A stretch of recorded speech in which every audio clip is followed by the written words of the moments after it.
It took less time than a lunch break for a tiny spark to turn into a roaring monster that swallowed an area larger than 1,500 football fields.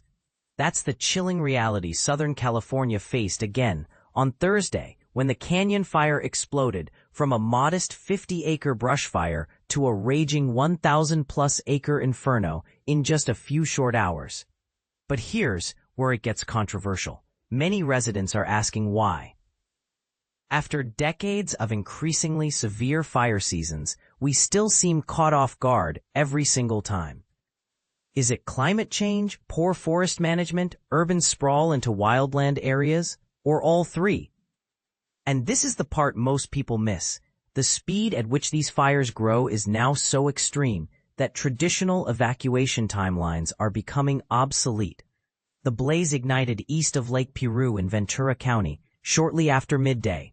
Initial reports pegged it at a manageable 50 acres, words that quickly felt hollow as 30-foot flames marched north of Highway 126, vaulted the county line, and barreled into Los Angeles County. By late afternoon, mandatory evacuation orders blanketed the Lake Piru Recreation Area, Holser Canyon's western ranches, and scattered neighborhoods on the LA side of the fire line. If you've ever vacationed at Lake Piru, picture your favorite campsite replaced by a sky thick with orange smoke and the distant thud of helicopter rotors. Firefighters responded with everything they had. Water-scooping planes skimmed Lake Piru itself to refill in under 45 seconds, while ground crews carved containment lines along ridges most people only see on hiking apps. Yet even with aircraft dropping tens of thousands of gallons of retardant, the fire's grief outpaced every early projection. Why? Dry chaparral, single-digit humidity, and erratic sundowner winds, gusting up to 40 miles per hour, turn the landscape into a tinderbox. Thursday's chaos didn't happen in isolation.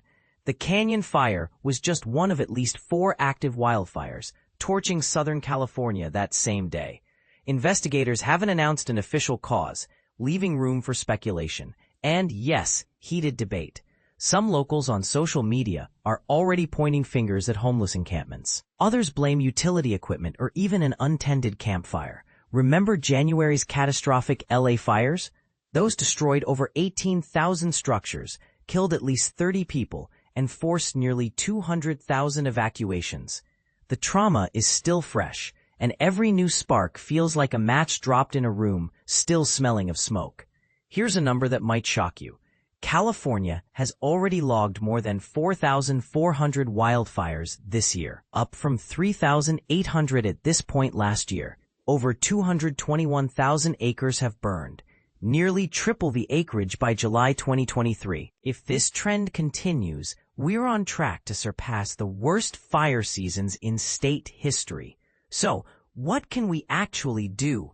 Some experts argue for aggressive prescribed burns, while environmental groups worry about air quality and wildlife disruption.